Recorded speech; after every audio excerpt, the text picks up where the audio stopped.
like these people, when it comes to school zones, and they're just flying up and down these school zones. It's absolutely freaking ridiculous.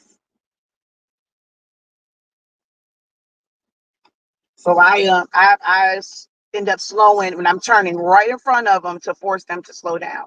But anywho, incredible morning, people. How are you guys doing?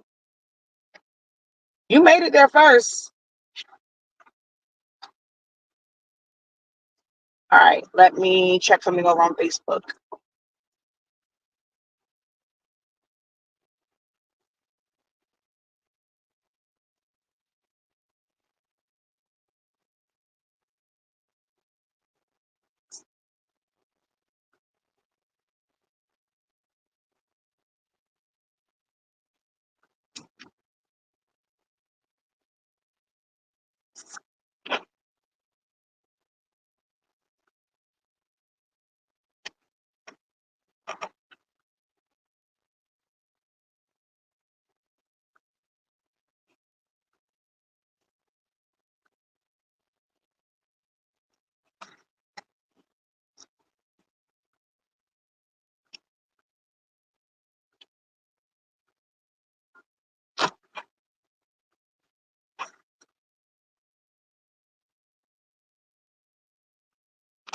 All right, there we go.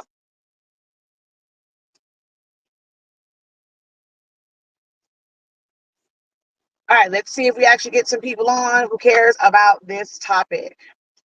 I know we like to hear about, actually, you know what? Let me make sure that my settings, audio, speakerphone. All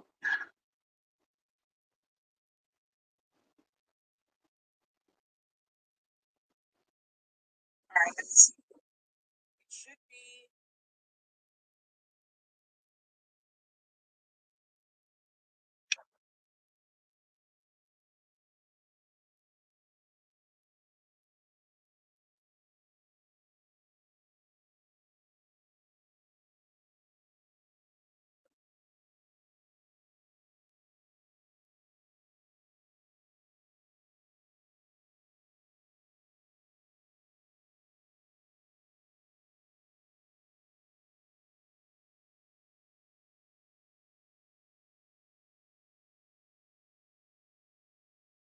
All right, we were having some technical difficulties with my microphone. Can you guys hear me? Because I have this microphone on, and I want to make sure I actually put it on the right one. It's supposed to cancel out all the background noise. It worked like last week when I tested it when I was on TikTok. So let me know if you're on right now, if you can hear me.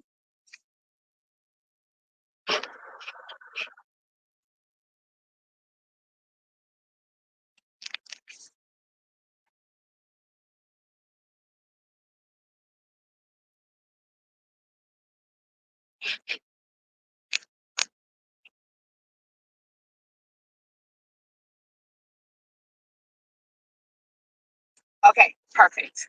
All right, so a little bit different than like I keep telling y'all.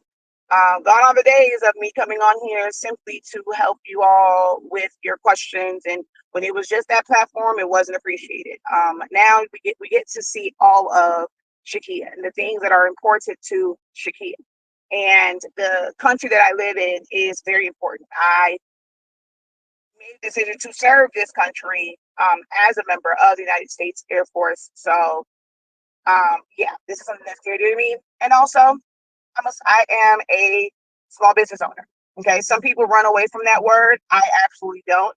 I don't have this mindset of don't call nothing I do small. I mean, the fact of the matter is, it is a smaller business. I am not a major conglomerate corporation and things of this nature. And you do know that even as a corporation, you can still be a small business. A lot of people think that small businesses is just an LLC, an S corp. Some of you guys don't even know what an S corp is, but a corporation based off of size and things of that nature. a lot of misinformed or like just uninformed people think that a corporation means that you're going to be a public entity. You're going, like, you have to have everything set up to be public and be traded on the stock market. And that's just like, oh, well, I'm not trying to be that big. You can go and make millions and millions of dollars and not be a company. You can, that is public, but there are certain requirements like having a board of directors, whoever that may be within your business, but there are certain requirements for that. Not going to necessarily get into that too deep, but I am going to get into that because what I don't think a lot of crafters, and that's why I made sure that I put on here your craft business, your small business, that I don't think you guys understand how elections, I don't care who you choose to vote for, but I do care about you being informed on how the decisions that you make on either side of the aisle, how it's going to ultimately affect you. And if you have not written down the things that are important to you and how either party's, not just the president, the administration, how the government, do you guys let's kind of have a little bit of a civic lesson, because I think that so many people who are flapping their gums don't understand how our government works, okay, and how important elections outside of the presidential election are. The congressmen and women that you put in office, the senators that you put in office. And then because there's a separation when it comes to the state, like that's why we have governors on top of the senators. And it's like the senators are who goes to Capitol Hill on your behalf, but then governors can make rules because they govern their states, sometimes outside of the confines of bills and laws that the government and as the federal put in place, but then they can decide on there. So I really need for you guys to understand civics and how the country works. I watched some lives and see people come in and comment. I've seen people comment on the post that I've made about Kamala Harris and what she has not done as VP. You guys do understand that she had more power in her previous job than she kind of has right now. I love how someone put it, who is a vice assistant principal at a school. The assistant probably have vice principal. The assistant principal has certain roles and responsibilities, but at the end of the day, they cannot step on the toes of the principal. Point blank in the period. You, as a supervisor, as a manager on your job, you as an employee, but I'm going to say more so manager, supervisor, where you think you have some power, this and the third. There's always somebody above you. You can't override what they say, what they do, even when you don't agree. That I've been on plenty of jobs where I did not agree with how things are run. Like as a worker, it's like, this is stupid. This is not going to work. And they try and force you like to make it work. And when it does not, based off of something that they tried to implement. Is that my kid? Yeah, he just not running to the dang on bus stop. When I'm gonna stay right here just in case the bus doesn't come or he walks back. But if you don't do what they say, like you can be fired, right? Everyone keeps saying, "Oh, she's saying all this, saying all that. Why hasn't she done it yet?" She is the deciding vote for a split. That's really what her job is. She's had certain committees and certain projects, certain meetings. She is the one that attends on behalf of the U.S. But as far as being able to really make changes and do certain things and implement her plan, y'all do know she don't have the power to do that, right? So that's like first and foremost, right? Understand how your government works. So, as small businesses, what's important to understand economy wise, a lot of people push on you LLC, LLC, LLC, LLC, LLC. Get your LLC. It protects you. It separates your business. It does like all these different things, right? We hear this, you know. I live in Florida. So I'm a little bit different, right? In that I can be registered as an LLC in Florida because we don't have state taxes that we have to file based on our business. Okay, we just have to file our federal taxes. There's no state taxes. So I live in one of those really, really cool states where I don't have to take on all of the extras of S Corp or a corporation, but I can still reap the benefits of an S Corp because LLC, like anytime you're doing LLC, that is at the state level, right? When it comes to your taxes, that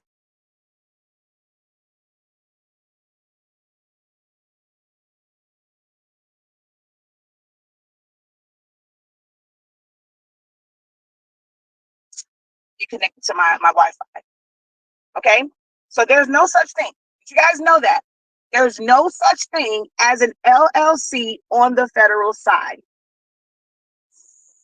When you are filing your taxes as an LLC, small business, right? So when we want to become an official, or as someone like to say, when you want to legalize, which is not really legalizing your business, when you want to become an official business and you go out and you get an LLC, those taxes, that reporting for that business now goes on your personal income tax. So if you were someone that was trying to make ends meet with your LLC and now putting in and reporting the income because you're trying to do it above board on your income tax, you are now automatically putting yourself in a different tax bracket, which means you're going to be taxed differently. And this is why you make all of this money. And when you don't put forth, like on your regular paycheck, they're taking money for the government, like they're taking your taxes out of your paycheck. I know y'all hate that. Y'all hate that. Y'all hate that. You know, it's like, why do you have to take money from us? I don't know what y'all think this country's gonna, how this country's gonna run without tax money, but they're taking it out. But when you're running your business, if you are not paying into the taxes, like towards your taxes, come the end of the year, because you have given Uncle Sam absolutely nothing on all the money that you have made, guess what? That money is now mixed in with your regular 9 to 5 W-2 money, and it's pretty much going to wipe out the refund that you would have gotten before you put that in, because you have not paid any taxes on that money, right? So it goes into your personal. You file it with your personal. So all of this talk of it being completely separate is not, it's true up until the tax point. And you are then taxed at a much higher rate than corporations. If you're in a state where you don't have state taxes, you can then file a 2553 on the government side, like on the federal side, and you can be taxed and be considered an S corp. So now it is completely separate. You file your personal taxes, you file your business taxes. If your business is your only source of income, you can now issue your, like you can go through a payroll system and you can issue yourself W-2s. Under an LLC, you cannot. You do what's called an owner's draw. See, a lot of you guys are so interested in just making the money and doing all those things. You've never taken the time to learn about how your money really works as a small business, as an LLC. How many of you guys knew that? Like, let's see, you know, in the room, how many of you guys understood that it's sort of a lie in that your business is completely separate from your personal when you start an LLC. How do you guys understand that? I need to know that you understand that. You hear me? You understand that where it matters at, you are not separate.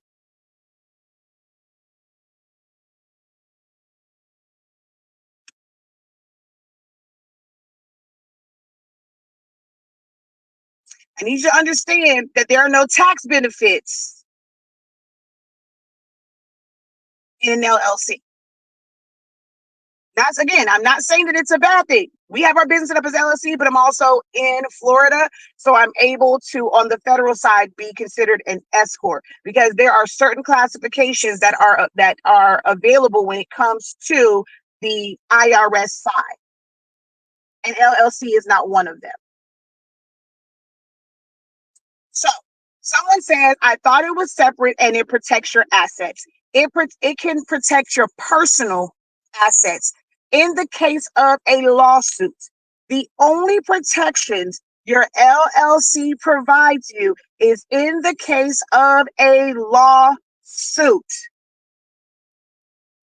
In the case of a lawsuit, that's it. That's it.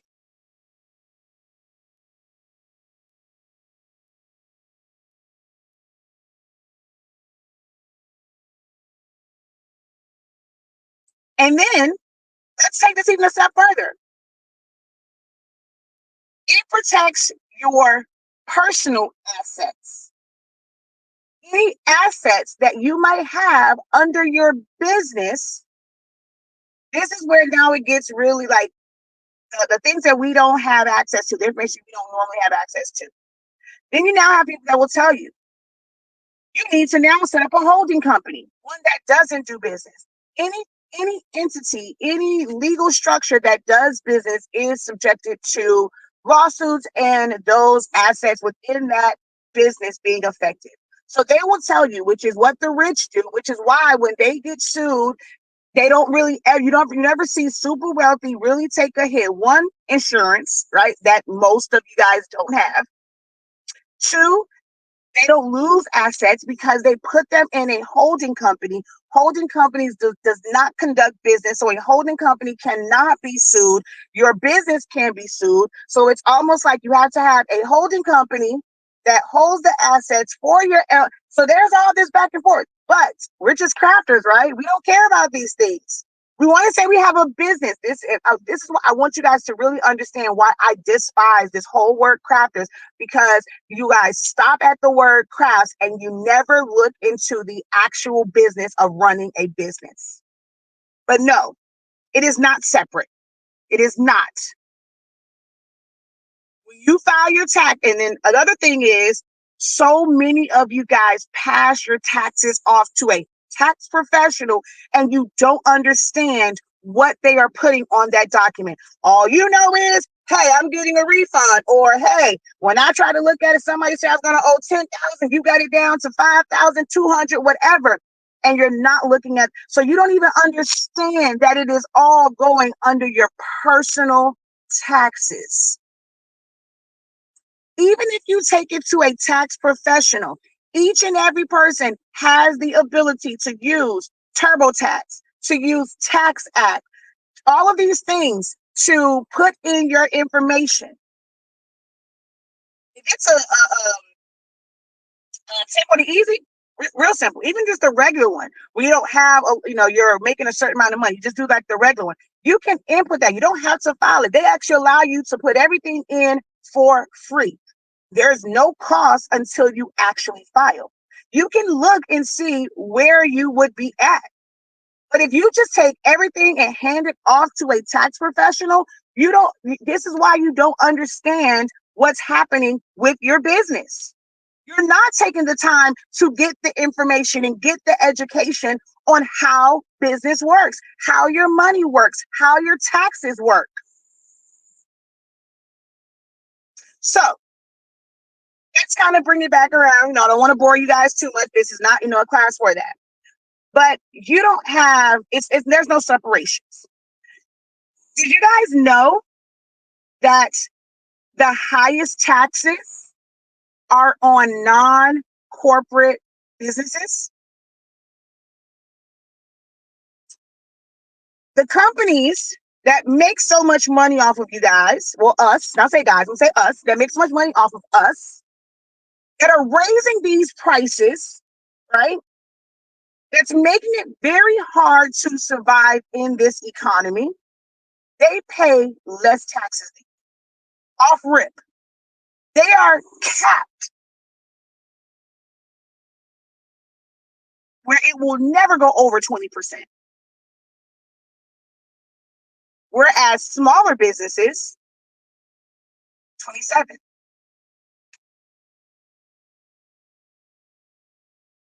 As a corporation, whether an S corp or a regular corporation, so the amount of money that's due to the government is the same for all businesses. Let's kind of like so um the amount of taxes, let me say the amount of tax that we take out, right? That's a big difference too in the amount of taxes they take out. And then when we say as far as how much they're taxed on, what is left after you've taken care of all of your business needs, right? What is left as a profit is what you pay taxes on. Okay. That is what you pay taxes on. But your um um like for your social security tax and all that. So they call it like when it comes like to your self-employment tax, you're paying all of it. So as a corporation, as an S corp, that is split, right? So on your paycheck, that amount of money that you see, double that. So if you have, okay, let's talk about like this. If you have a 9 to 5, you look at your pay stub, and you're looking at the taxes that were taken out. On the business side, double that. Because as the business owner, when you are the only person really working for this business, all of that money technically still comes from you. So even if you were to set up an S corp, the money that comes into the business, you go and you're paying your employee, you're paying yourself as an employee. You're matching that. You are matching that amount. So that is literally split in half. You half of that money that the government requires is taken from your wages, but then the business also has to pay that same amount. So you, as really both sides, because it's your business, you're going to see that hit from your business bank account. So on that front, it's the same across the board, right? It's just you only see half of that equation. The companies that you work for take on the other half. That allows them tax breaks. So now on their taxes, it's like, hey, yes, we made this amount of money, right? But we had to pay employees. We paid into Social Security. We paid, so we didn't keep all of this money. So you can't tax us on all this. If I made $1,000 between paying the employees and paying the taxes, I'm only left with $200, the business. So now they tax that $200 at 20%. But you, as a small business owner, can be taxed as high as 27% on that 200. Do we see the difference? Want to make sure that you guys understand that. Is that a wild moment for you? So corporations, if you and a corporation both ended up with the same profit at the end of the day, they're going to pay 20% max, and you're going to pay significantly more.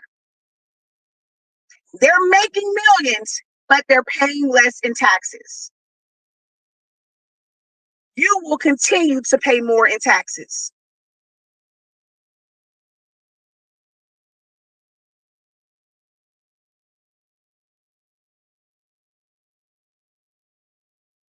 So when we talk about so it's the same way people call the Affordable Care Act the Obamacare. People call tariffs and tax increase the Trump tax. It's just a name that the word, like the society. We have given these things based off of who implements them, right?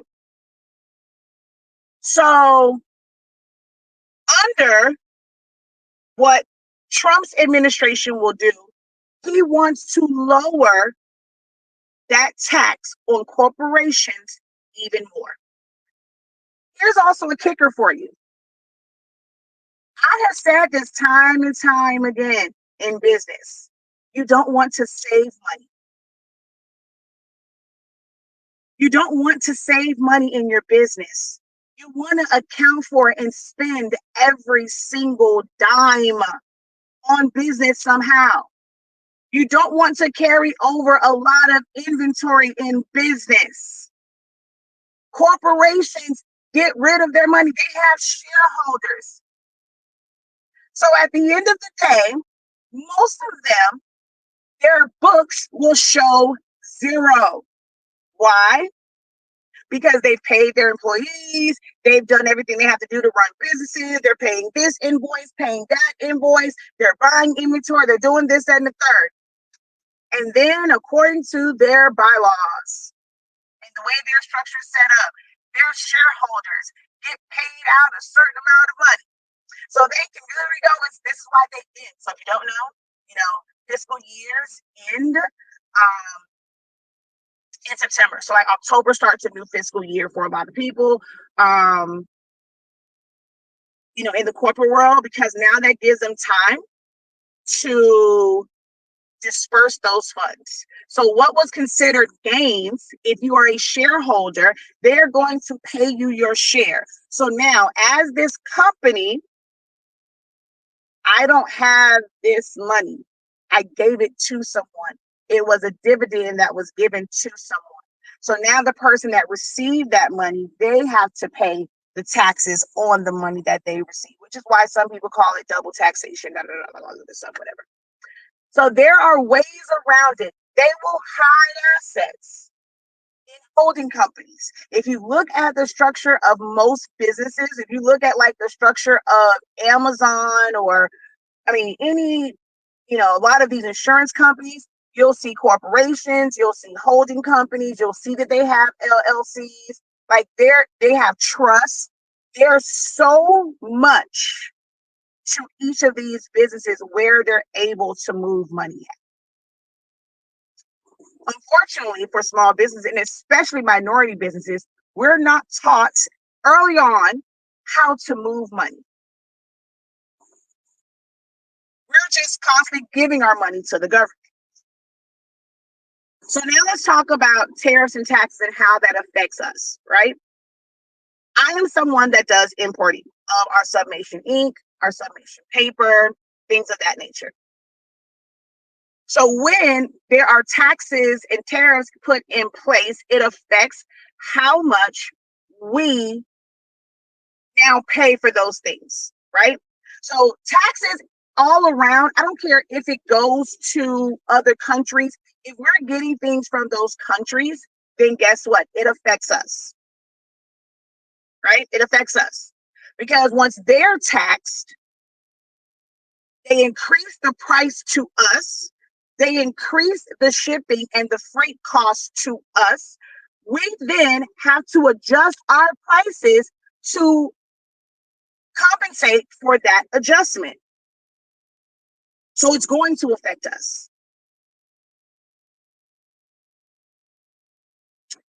Then when people stop purchasing as much because we now can't afford to get it. Like before, the amount that your money, like how far your dollar would stretch and how much inventory that you would be able to order to have to be able to sell, you used to be able to get more.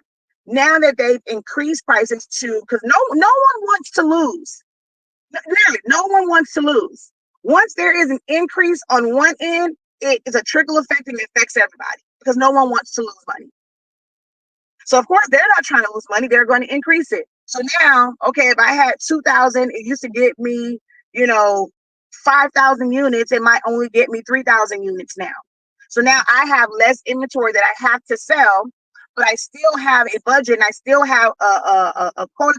I still have a sales goal that I need to meet in order for me to run my business and also make money. So I now have to increase prices on this 3,000 because I can't even purchase 5,000 units. I have to sell 3,000 units.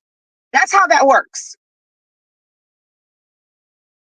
So when this happens, so in my business, right, as someone that sells sublimation paper and ink, never did you have these companies trying to sell directly to the consumers in the US. It was always going through us, right? And it's like, hey, we'll make it for you. We have the factories. We're going to make it for you. We're going to put your logo on it. And, you can distribute it in your country. Well, now with Amazon, there's so many of those same manufacturers, those same distributors, they have the power to put any name on here. And they go and they put it on Amazon at a lower cost.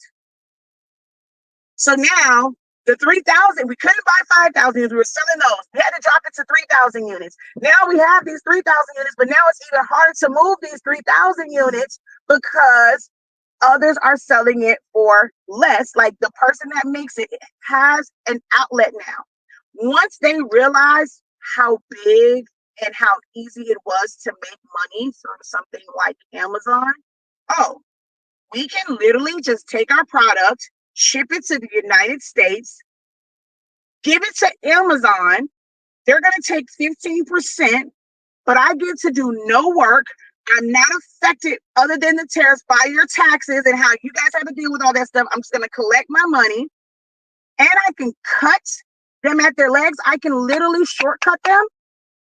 I'm going to get more people to buy from me because I'm not subjected to your taxes.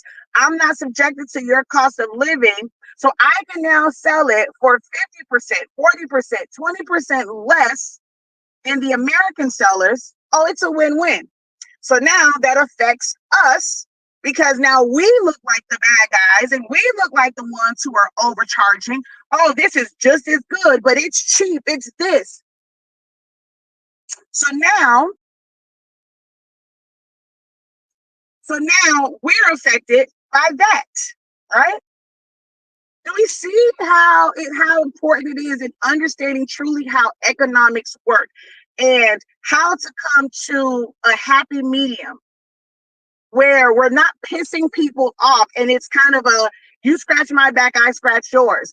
You're not overtaxing me because you created this debt, right? We talk about how important credit is and debt is, but America has the biggest freaking debt.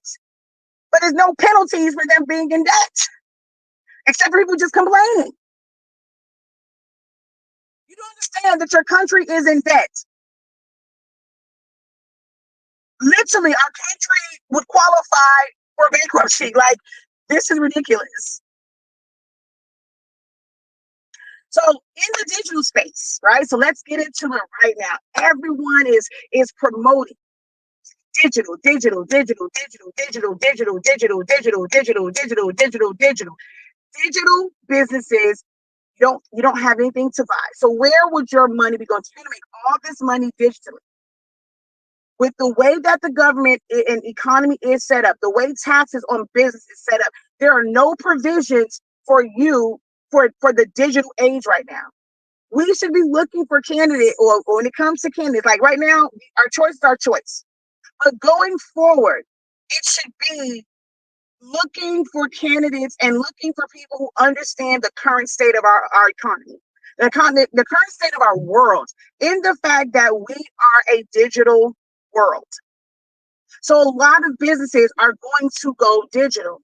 But when you are digital, because we're using things like AI, so it's eliminating certain jobs like administrative assistants or copywriters, or just a lot of like you kind of need them to implement it, but you don't need them full time, and they're getting a full-time income. For a lot of these ad gurus and who can't, or advertising and marketing, they have to work for several companies to really make ends meet. Because it's like, okay, I'm going to use AI, I'm going to create this campaign, whatever. I need you to just facilitate it. I can't facilitate it. I need I need you to facilitate it. So it's like they have all of these clients and they're not dedicated to one. So where before people would have an advertising, a marketing department within their business. Now people outsource that to outside companies because you can't afford to keep them on full time and pay them for a year, pay them a decent salary. It's almost like contract work because so many things are digital. When you're making all of this digital money, when it comes to your taxes, hey, you made $100,000, but where did you spend that at? Did all of it come to you? Did you pay anybody to help you with this business? Did you have any assets that you can put on here other than, because that just takes your computer, right? You're not buying a computer every single year. So what did you do with this $100,000, with this $200,000, with this $500,000, this $1 million that you made in digital money off of digital products? Where did that money go? Oh, you still have a big chunk of it. Guess what? Give me my money. Give me my money. The government is saying, give me my money. And you're that last person where it's like, wait, what just happened? What just happened? I am not saying that digital is not a bad thing, but please understand how when you're getting into that, and it will be the main thing of your business, it might be easy to make that money, but on the back end, you're going to pay for it. You're going to pay for it. Because you're not going to be prepared. You're not putting money aside for your taxes. You don't have a separate account for your taxes. So guess what? You're going to pay for it on the back end when you don't have the money because you saw all this money. Oh my God, I'm finally living the life. I can go and I can spend. I can be living the high life. And you're not preparing to pay Uncle Sam his money. So now you're going to pay for it on the back end. This is why this election is so important. I don't care what you traditionally voted. It's so much more to it than what you have been conditioned to vote on. Like which party and which way in your thought process. There are things about the Democrats that I don't really care for. I do believe that there should be stricter, like more restrictions when it comes to welfare and the people that have access to it. I don't believe that it is fair that people who make irresponsible decisions and have way too many children and they can handle just for the sake of having them can get access to SNAP benefits. SNAP benefits, I said SNAP benefits. They can get access because they'll say, I don't know who my baby daddy is. There is no other person to help me raise these kids. And you are able to get welfare. And I had a grandmother that could barely afford her dialysis.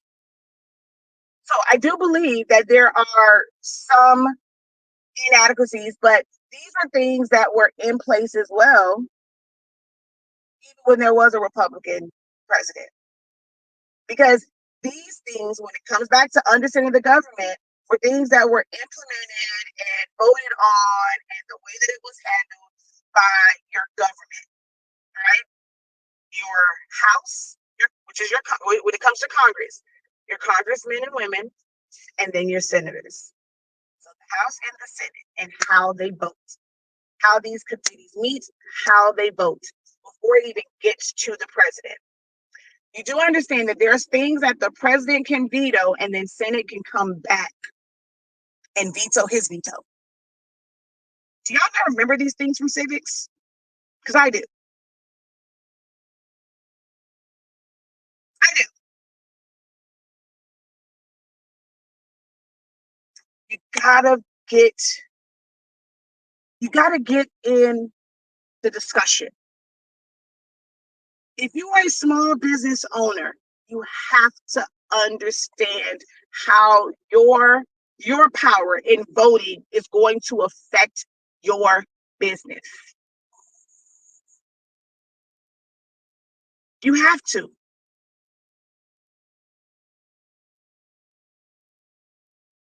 So some will say that if taxes on corporations are lowered, then they would lower their prices.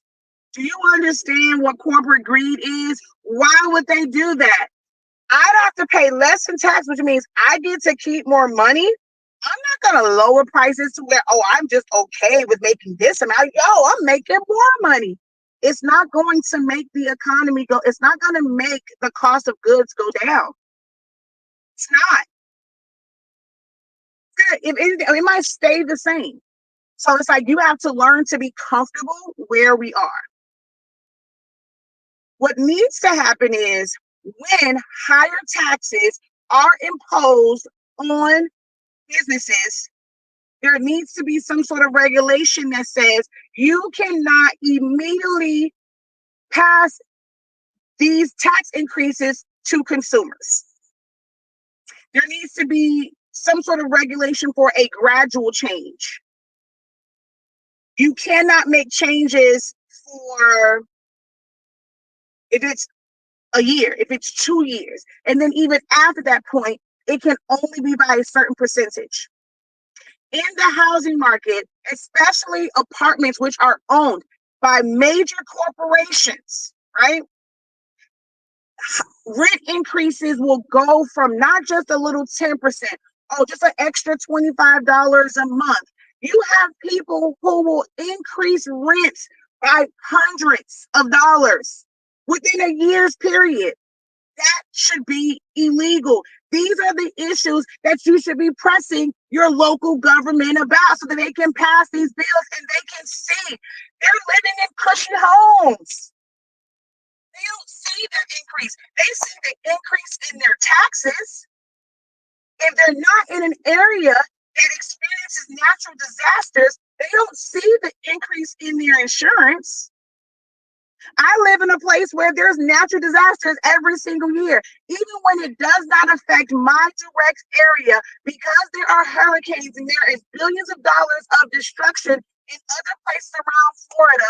The insurance companies that provide insurance to Florida, our insurance rates skyrocket. We want a better community, right? We rid of crime and all of these different things. We increase home. People say to increase home ownership. Everybody should own a home. When you increase home ownership in an area that was mainly renting, what happens now is they increase the taxes. Okay? So while you need a small business to make ends meet, it's not just because of any one president. It's because no regulations. Our government as a whole, no matter who is president, does not put regulations. And I, for one, rather a candidate that's talking about whether she will be able to do it or not, at least it's a part of her plan. And to be honest, I am glad that she does not release all of her plan, because that's the thing that you guys don't understand. A plan is what I would like to be able to do. If I have the support of the country, if I have the support of Congress, if I have the support of the people, of government, I would like to be able to do this and not have corporate greed attack me because I'm saying you need to provide more for this country to run. I need you to provide more of those millions and billions. What do you really need with all those millions and billions? To pass it on, to pass it on, to pass it on. You don't need that much money to live. All that you're still able to have your private jets. You're still able to have your multi-million-dollar homes. You're still able to be rocking Gucci, but you still have all this money that's sitting in a bank. That's just sitting there. It's not helping this economy. It's not helping the government. It's not helping the people that work for you. You are literally sitting on millions. There's people on this level. They brag about how much money they make. but their employees, the people who they get, who teach their classes, the people who make their files, they're not sitting on millions. They're not sitting on hundreds of thousands of dollars, but they brag about it. You have people that learn a sport that gets paid more than teachers. Now I know it's not their fault because there are sports people, there are people that bet, but the fact that our government has not said for the people who we ask to put their life on the line, because people, no matter what, are still bringing their dumbasses into schools and shooting up schools. So, as someone in the military, I took an oath to put my life on the line. I understood that taking this job meant that I may not make it home because it could involve fighting. It could involve being surrounded by bombs and shootings and this, that, and the third. I took that oath. A police officer takes that oath, knowing that they are putting their life on the line. That is the job that they decided to take. But a teacher did not sign up to put their life on the line because it's teaching. It shouldn't be a combat zone. So the people who involuntarily now have, like, it's a part of, hey, it's like now you have to think of it as, if I'm a teacher, I have to be willing to step in front of to protect the kid and give my life because I chose to teach. So you have to be willing to sacrifice your life.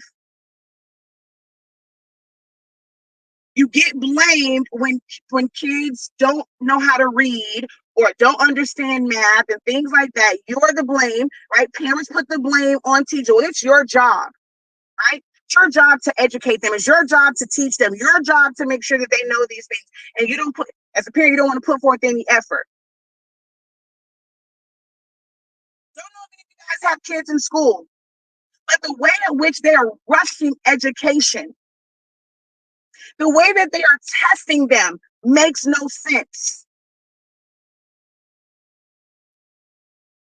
They say, oh, it's because we're behind these other countries. But you're rushing them in education to do what? To set them up for failure? Because we used to have this whole thing of you graduate high school, you get good grades, you go to college, you get a good job. A good job, which back in the day, I remember a different world.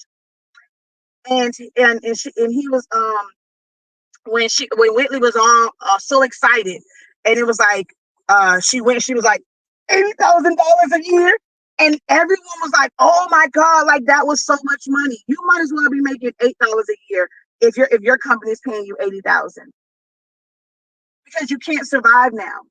Like that's no money. Like the 100,000 mark, the 80 tens of thousands, 100,000. That means nothing now in this economy.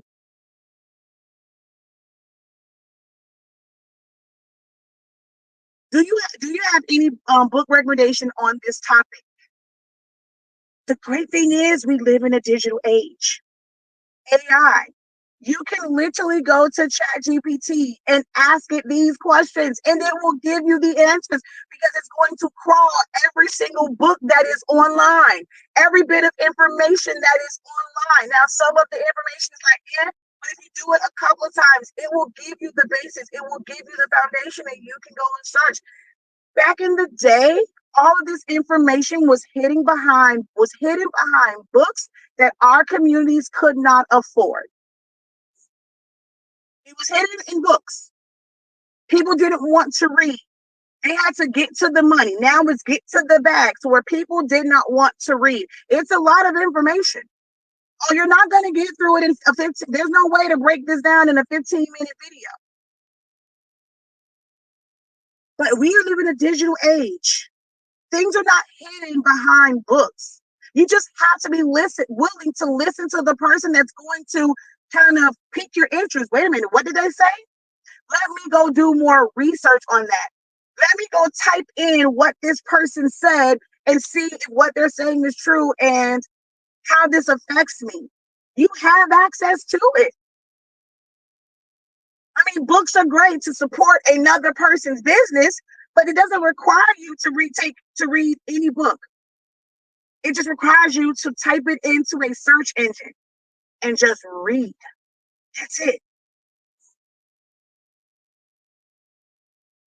But like I was saying, teachers, their budget,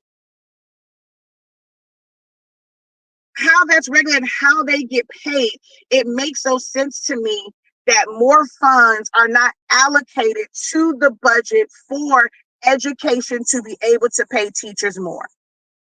My son is at a school right now where the kindergarten class has freaking 34 kids for one teacher. One freaking teacher. And for them to keep saying, we don't have the budget to hire another kindergarten teacher to split those kids up. That is sad. Where in the hell is the money going? Where? I'd rather they not continue to print books. We're all digital. Everything is going digital. So why not have digital books? You want to reprint these every single freaking year just to rip the pages out. So then that adds to environmental. Do we see how all of these things, like it's literally a trickle effect. We talk about finance and the economy, but we're spending money on books that they rip pages out of. It's a one-time thing. So now these pages come home with us, right? They send them home at the end of the year or throughout the year. Now this has to go into most people garbage cans. Now it's like when it comes to the environment, where's all this trash going? Most people don't recycle, and when they do recycle, they recycle improperly. They're putting things in the recycling bin that's not meant to be recycled in a bin. Things can be, there is reduce, reuse, recycle. So there's things that can be reused, there's things that can be like recycled. There are certain things to where they can't necessarily be like recycled the traditional way. We have nowhere for trash to go. They build these, like in here in Florida, you can drive by them and you see the dumps, right? Building these big craters for things to hopefully, um, degrade over time, and like how many years it takes for things to degrade.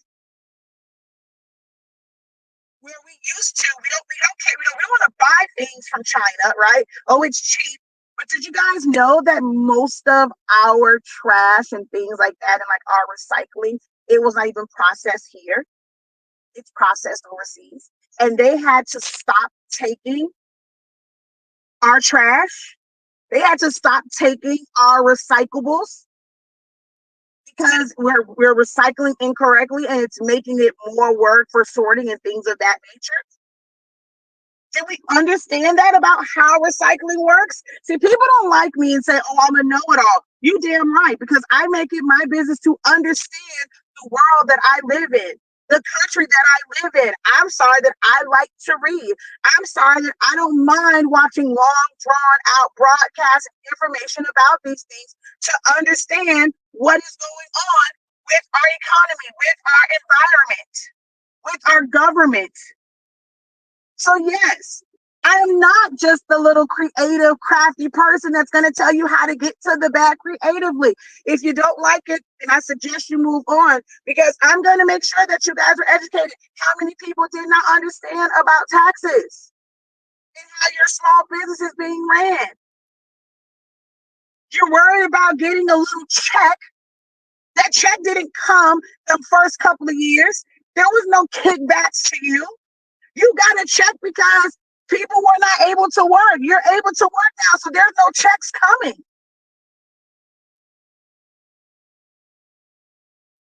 Under certain administrations, the rich will continue to get rich. That wealth that will stay this big. It will never get smaller. Because the rich, those who are already rich, they say their children's can live off the wealth that they have right now and never work a day in their life. But can live off the billions and millions that they have now. Yet yours and your generation will have to continue to work, work, work, work, work, work, work. Some people will say, okay, well, just get a corporation. If you don't know how to run that, it's so many of you now that you don't even want to pay for proper education. You don't want to spend money. You don't want to spend money on ads. You don't want to spend money on help for someone to help you make more money because your hands can only do so much. Your hands cannot work a computer and work on the thing. You can look at something, right? You can consume information, feed your brain and while you're working on it, but you can't physically work on your marketing plan, work on responding back to customers, working on your website and making sure that it's updated, making sure that you're designing for your clients. This is why some of you guys are now relying on just templates and digital files. That limits you. If the person that you love getting digital files from, right, they go croak, can't do it, decides to quit today. What happens to your business because you are completely reliant on somebody else's templates? They are conditioning you to believe that, oh no, don't learn to design, don't learn the fundamental thing that in your business that you need. No, don't learn to design, just learn to edit what I've already stolen to give to you, what I've already created to give to you. Just learn to edit this. Something happens today, tomorrow. Oh, they don't like this business. And the very famous word, I'm going to pivot. They decide to pivot to something else. Where does that leave you? Because you were never taught how to be self-sufficient in your business. You were taught how to rely, which is the same thing that we have been taught in this country for so long, is how to rely on others and never be self-sufficient.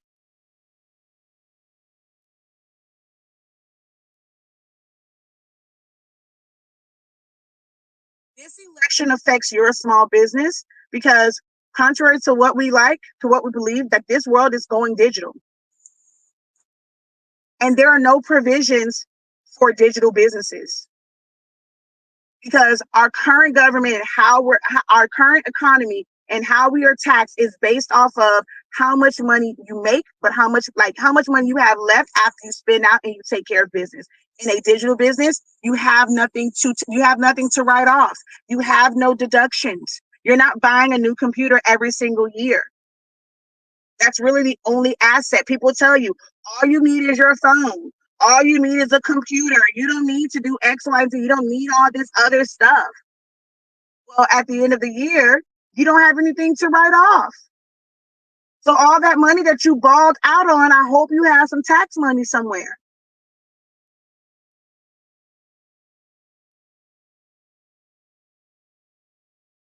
I tell people all the time there's levels to this. Good morning. And the schools in Florida mostly aren't even teaching. They're teaching for the stupid. Exactly. They're in a test that y'all, okay, guess what? Did y'all know? No matter where you're at, not just in Florida, Georgia, everywhere. Did you know that the teachers don't even know what's on the test? The teachers are not allowed to look at the test. They sign a contract that says they will not look at the test. They are administering a test. Did you know that the practice exam comes from a different company than the real test is like created from? Did you know that? Did you know that you send your kids to school every single day to prepare for a test that the instructor has never, ever, ever, ever, ever, ever seen? And I'm going to do it in quotes because some of them have kind of peeked at it.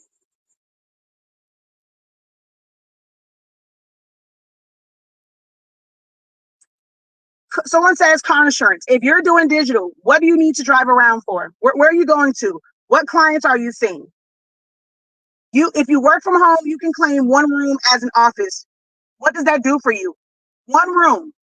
If you can make hundreds of thousands of dollars, what good is one room and that deduction on your personal taxes? What is that going to do for you? See, we like these. Oh yeah, but I can deduct part of my home. It's one room. It's one room. The old saying is very true. It takes money to make money. It takes money to keep money, is what I like to say. Because when you're paying out rent, you're paying out utilities, you're paying like fully for your business, those are things that are now full deductions that you had to pay these out. Don't tax me on it. I didn't keep this money. I paid FPNL. Don't let me keep it. Don't blame me. I paid Comcast. I paid AT&T. I paid T-Mobile. I paid Verizon. I paid my landlord. Go look at them for the money. So that the profits that you have, because you ran your business properly, that there was something for you to live off of, you know, tax me on. So if you missed it, you have to go back. Because a lot of people, because when you talk about claiming a room, that to me tells me that you are self-employed, that you're a sole proprietor. LLC is nothing but a sole proprietor. Just letting you know that on the government side, you're still a sole proprietor. That means that you're filing it through your personal taxes. If you're worried, if you're concerned, and your big argument is you can claim a room in your house as an office, that is your big claim, you're still filing it on your personal taxes.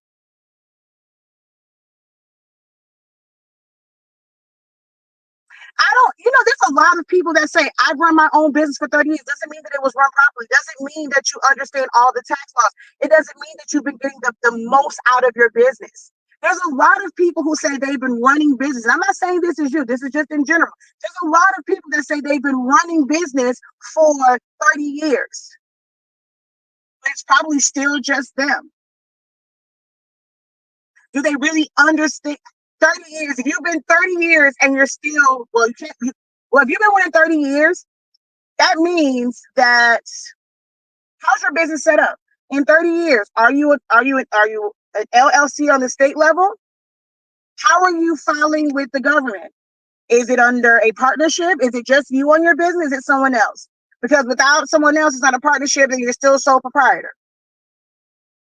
Is it set up as an S corp on the government side? Is it set up as a corporation? Do you have a board? Do you have your business articles? Do you have bylaws? Do you have an agreement between you and that business to say, I am going to provide XYZ services for this business, and I'm going to be compensated this amount of money each month, each quarter, each year? If you don't have that, then don't talk to me about running a business, because you just put a name to it and you're just collecting money under the guise of a business, but you're not conducting business. Now, if that is what you're doing, hey, I welcome you to at any time message me. We can get on and we can talk about business. But if you don't have it set up, all you have is a business name, but it's not business.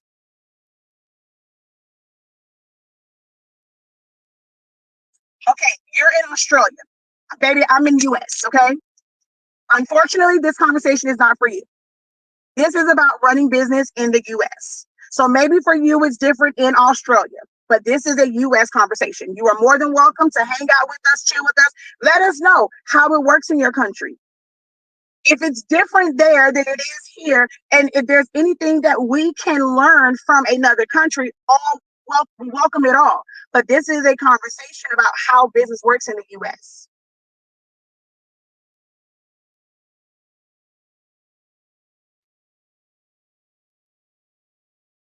School system in Sojak. My 16-year-old homeschool. She has one more year left.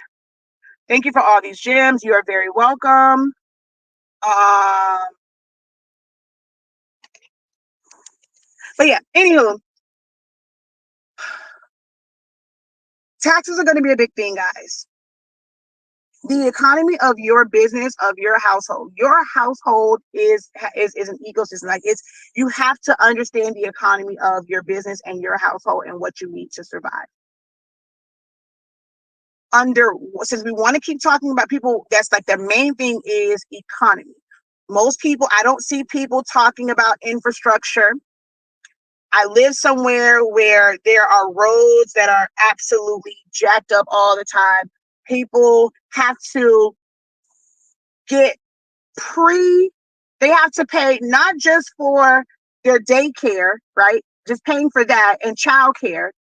They have to pay extra to drop their kids off because the roads are so jacked up that they have to add on an additional hour just to get to work.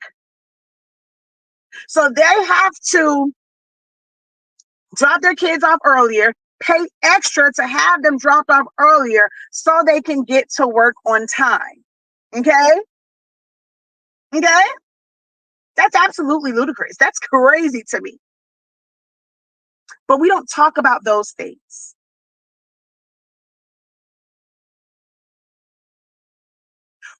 Oh, paper wise, right? Because this is near and dear to my heart. So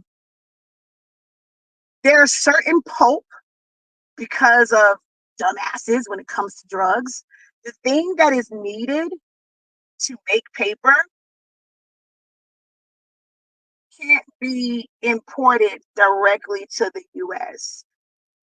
Other countries allow for it, and that's why certain things have to be outsourced, whether it's to China or to other places, because the main ingredient can't even be imported into the US. We have no choice but to rely on trade. For certain things, you have no choice but to rely on trade. The air quality in other places absolutely freaking sucks. Where they are wearing masks 24/7 even before the pandemic because their air quality sucks. Because the cost of living over here is so high, companies don't want to bring a lot of factories, like the major stuff. I don't know if you guys have ever watched a video on what those factories look like and what that machinery looks like. We're too worried about building up high rises. Even in my own city, I hate the plan that they have for this area in Miami Gardens. It is going to be the worst thing ever. They're talking about trying to stimulate our economy. We have so many commercial spots in Miami Gardens that are now empty because people cannot afford to be in them. They cannot afford to lease them because it costs too much money. We have this, not gonna say stupid because I love my Dolphins, but because of the Dolphin Stadium, I can literally see Dolphin Stadium from my house. Literally, I can see it. So if I wanted to stay in my community and run business here, I would have to increase my prices. Where people will be like, oh my God, people can't afford this. Well, I can't afford to give it to you at little to no cost. Because guess what? They're taxing. I would love to be able to be in a full-on commercial space. What they charge makes no sense. If you did not know, when you go into a commercial space, your lights are you pay more for your utilities, your lights, your water, internet, cable, so that you can watch a little bit of TV, like while you're working, especially if you have like an office job or whatever. Even if it's just an office, you don't pay the same rate as you do in your home. I know this firsthand. I used to work for a cable company. I used to work on the commercial side, and we had to go over to the residential side sometimes, for relief. You want extra hours, you want overtime, you go over there. You pay more. There are no incentives in really taking control of your business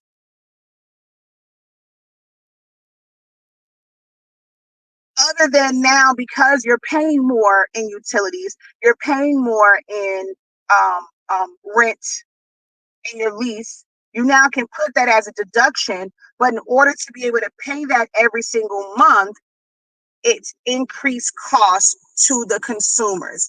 This is where it now is like corporate greed. If you want to grow, do understand that you're going to be lumped into the corporate greed.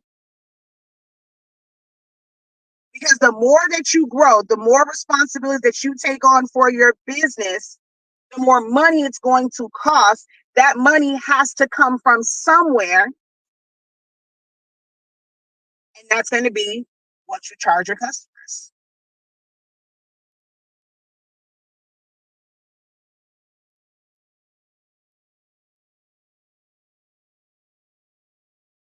So, what they're saying, and that's something that's universal, right? I pay 10% each week in tax claims, and sort out tax at the end of the year. You run a business at a loss. I am so glad that you said that, because this is what I tell them all the time. Where people, they're trying to hold on to their money. They think that in business is how you build up your savings, and that's not it. So thank you so much, Ozzy Glenn, for saying that, because I have been saying this for years.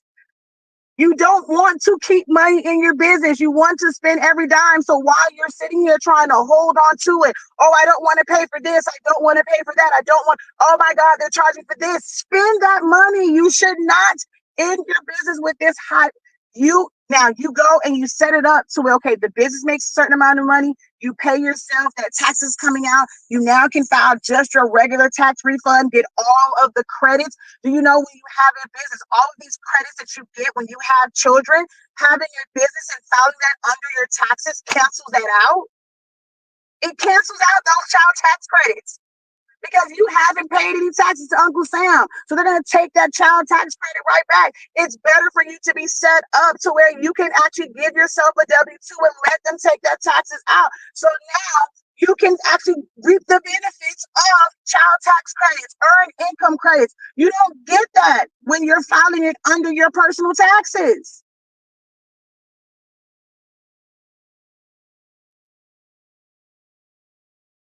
Everything is not 100% tax deductible here. So there's different ranges for different things. So that might be a little bit different. But everything that you spend out is not 100% tax deductible here.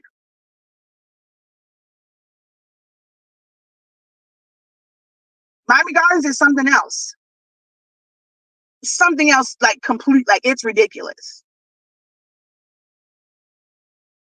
Schools across America have done that for decades. Schools are teaching children, but teaching them to pass the end of the year states test to fund schools. Exactly. Yes, this is it. That's exactly true.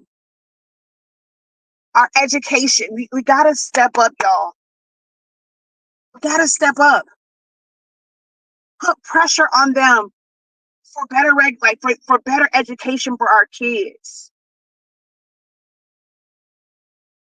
We got to put pressure on them for, which I was saying before. I want to can I own my home. We own our home. Well, and I'll say we own it. We're in the process of owning our home, because technically, when you are still paying a mortgage, you don't own your home. You don't own your home. I am a home buyer. Well, we are home buyers. We have purchased a home, so we don't own it, because technically still owe on the loan. So technically the bank still owes the home. And if you don't know, even when you pay off your home, it still doesn't belong to you. It belongs to the government. Because if you ever hit hard times and you cannot pay the taxes on this house that you spent years and years and years paying off, if in your old age, if you're retired, if you don't have enough when it comes to retirement or Social Security, if something happens where you are not eligible to collect Social Security, but you are now unable to work, and you were even an entrepreneur, right? So it's like setting up your retirement funds. As an entrepreneur, you can go and work this business year after year after year. You are successful. Something happens to you that before the age that you can collect Social Security, which, oh, by the way, they're trying to raise the age again. You gotta be mindful of that. What are their views on raising the age of retirement and being able to collect Social Security? So if you don't meet that requirement when it comes to your health benefits, if it was because like something, when it comes to medical, you're not able to work, you're not able to collect Social Security, It's this whole big thing when it comes to disability because you didn't work for certain companies, you work for yourself, you did not set yourself up properly, you did not have certain accounts and things like that set up, you didn't have retirement fund for yourself as an entrepreneur. So now you can't work. You're not able to pay the taxes. You worked all these years to live the American dream of actually owning the home. You no longer owe this bank. But if you can't pay those taxes, guess what? They're snatching away your house. They're snatching away your house. Because it doesn't belong to you. Maybe we should be talking about those things. We should be putting pressure on them where when you own a home, you pay it off. Of course, you want to keep insurance on it. Anything can happen. But insurance is a joke. We had some damage to our house from the hurricane that came here. We've been doing this 4 years now. Still not settled. We still have a big hole in our wall, in our laundry room, where they came and did all these tests. 4 years. We started to finish our floors. We can't because they may have to dig them all up. So we literally have all these gaps and things like in like what the flooring that we do have, because what's the purpose of putting down new flooring if they're going to come 4 years? 4 years. And homeowners insurance is also a joke. 4 years we have been dealing with this issue. We have a big ass hole in our wall. 4 freaking years.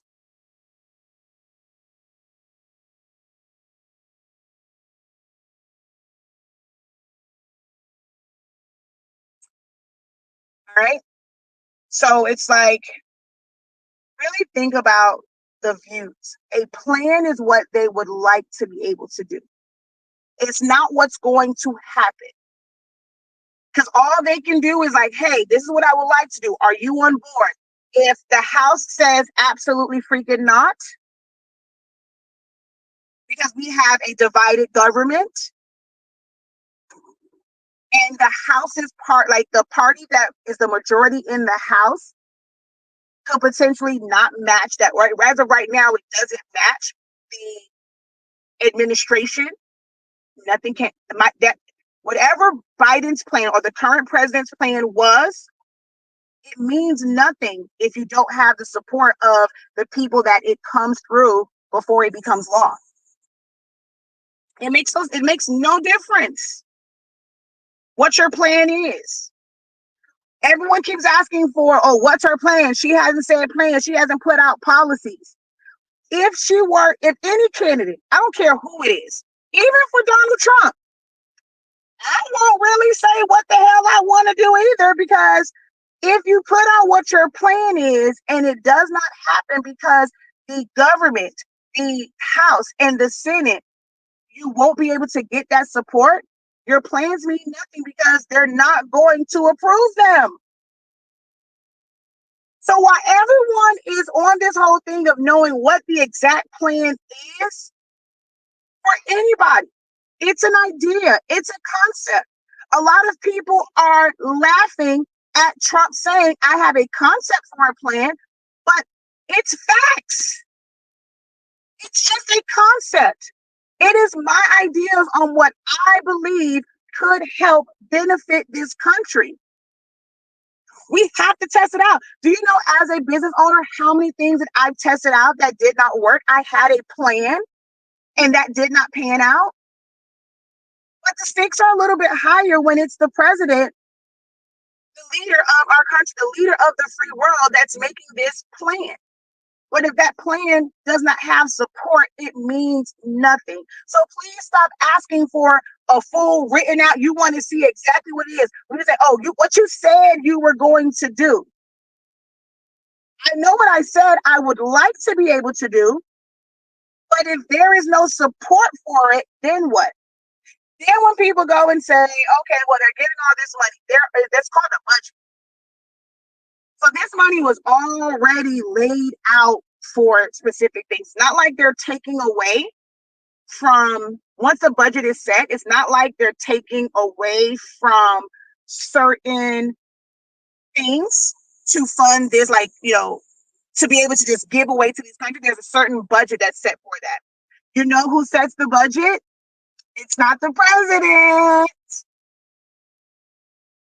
All the money and stuff like that y'all are complaining about that goes to different places, your elected officials. While y'all are worried about the president, you're letting people in office who don't care about your needs as an American. They don't care about your needs as an American. This money had to be approved by somebody to be able to give all this aid, and we are not the majority.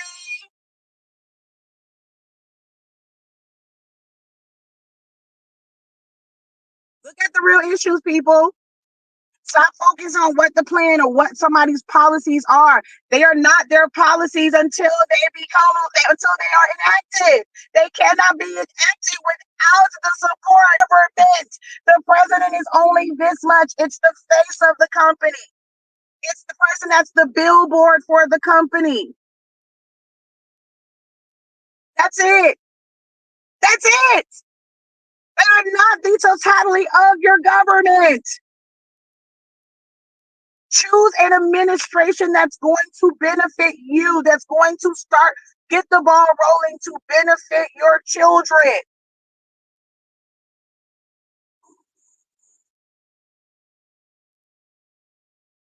Anybody that does not care about the middle class, the lower class, to help pull them up to middle class status and then to a higher status, and they're only worried about keeping the rich rich, is not the administration that you want.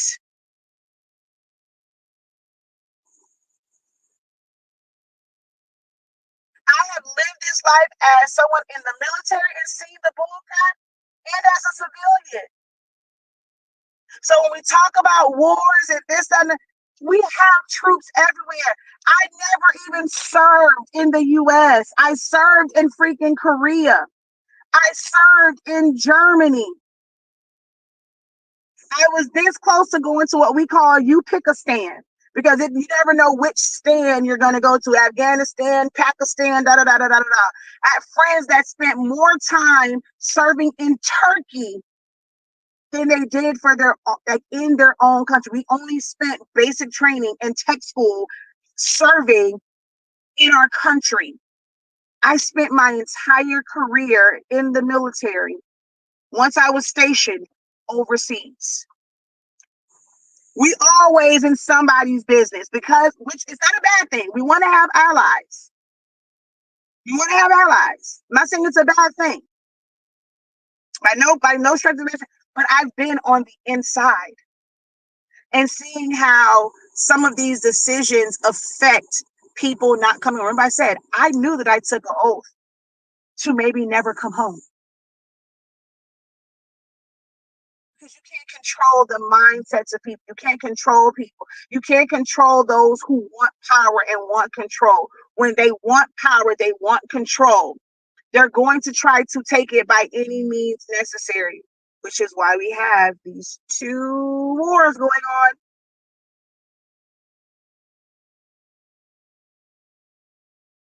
Everything that happens throughout this world affects your business. Please make educated decisions on how you vote, not just for the president. The different things that are on the ballot. Judges. Well, that was like before, but like when any election, when elections come around, really take the time to research what's going to be on that ballot.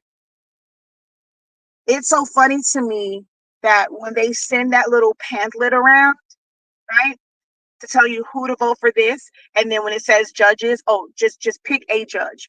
People don't even know what these judges stand on. They don't research judges, their conviction rate, their thought process on petty crimes or hard crimes. What do they? Because you like all of this affects your business. If you are a business owner or aspire to be a business owner, this is probably going to be one of the biggest election seasons of your business, journey. Because the people who you need to buy things from, the major corporations, we're not producing these items in our homes, in this home office that we have. We're not able to produce shirts. You guys aren't, for all my shirt makers, you're not sewing the shirts together yourself. You're buying them from a major corporation. Some of you guys are paying way more money because you don't want to take the time. It is a couple $100, depending on, now, it does depend on which state you're on. Some states it costs a little bit less. Some of these states, they've lost their ever-loving mind with how much they charge businesses.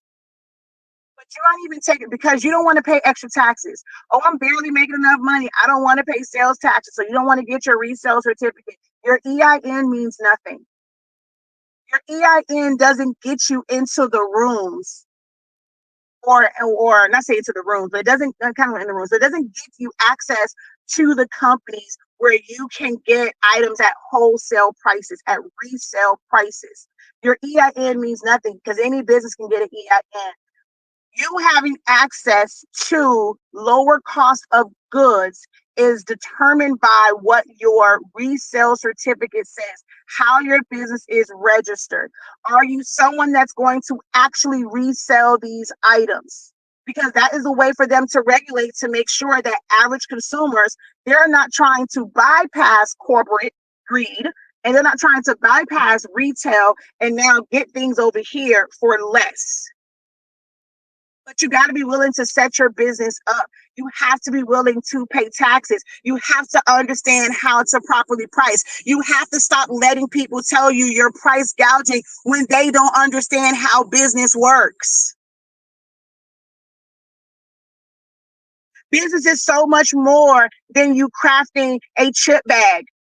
Business is so much more than these shirts that you guys are creating for whatever candidate. There's so much more to business. You're trying to capitalize off of it, but you're not trying to understand it.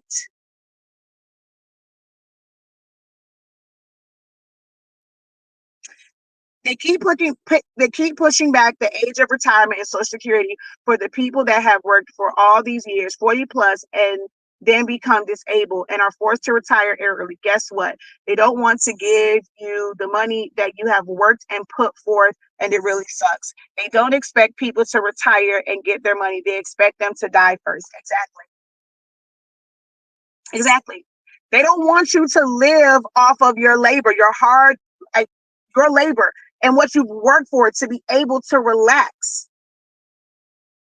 They want you to die first. They want you to feed the government, but then just die and never reap that benefit. My dad is in that situation right now. Work for a nonprofit because a church is nonprofit. For them to say, okay, hey, we're going to lay you off. Here is a severance package. But at my dad's age, my dad worked there since I was a kid. I work my behind off because I would like to be able to take care of my dad. Like, what job is my dad going to get at his age that's going to pay him enough to truly take care of himself? So my dad has to, at his age, now be an entrepreneur, I guess you would say, and go and cut grass in the hot Florida sun, where my dad has diabetes. So he has to go and cut grass. I worry every single day on him passing out from a heat stroke, because what job can my father at his age, when he's worked at a company for all these years and they forced him out, where can he work and make a living wage?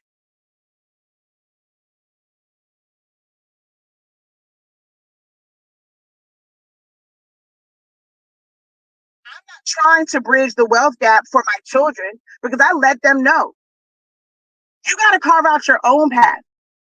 You have to, even no matter what amount of money I might leave you, you have to be able to make that, to multiply that money, keep it going.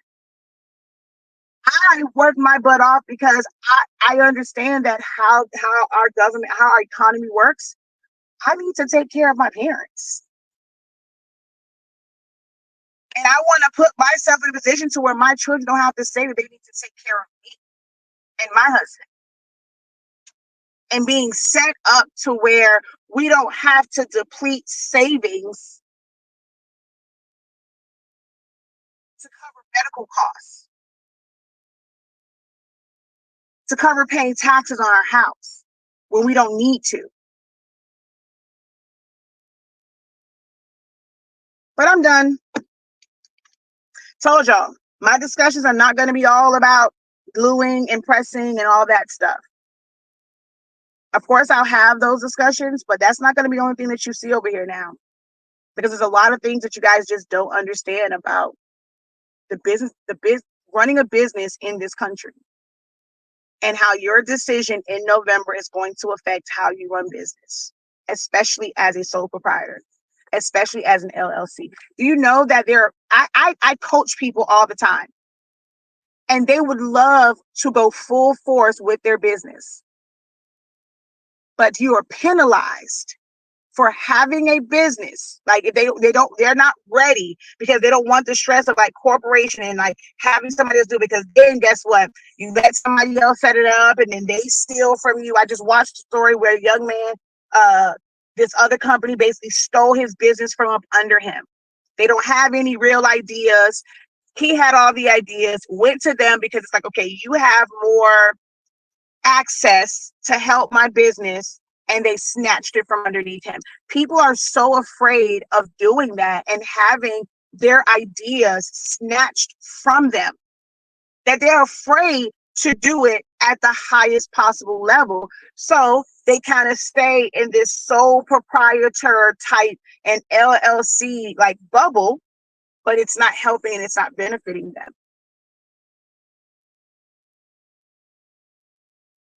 It's not benefiting them to be in this bubble.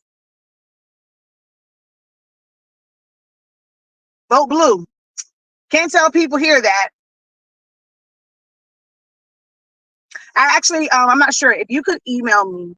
I mean, I've done some research, but of course, there's only so much that you can do when it comes to other, because people are always comparing us to other countries and how they are. You know, people say like education is free and this, that, and the third, but then I hear other people like, no, that's not the case. I would actually love to be able to have a conversation to see the differences between how our country is running, how we experience life as Americans compared to how your government is and how you guys experience life. I know crime is everywhere. But it looks like, I mean, you guys kind of are the same when it comes to businesses and tax deductions and, writing off parts of your home and things of that nature. You guys seem to have the same mindset to put a little, it's okay, yeah, put a little extra towards your mortgage, you'll pay it off. Putting money aside for your taxes, encouraging people to have separate, I try to encourage people to have separate banking accounts so that you can put your money for your taxes in there and it's not this big hit. So I actually would, if you're still on Aussie Glenn, love to have a conversation with you and just how life is on the other side compared to how, we have to navigate life here. Didn't see a lot of comments and kind of back and forth. Get that real world, like you don't get that in real time reaction. You don't really know how people are perceiving what you're saying because I'm only showing 4 likes, which I think it only shows me the Facebook ones. I really can't tell where everybody is watching from. So on my side, it only shows me 4 likes. So I can't tell it. No, a couple people responded, back to me. I thank you, Aussie Glenn, for kind of engaging with me throughout this. But you never know how much of an impact these types of conversations have.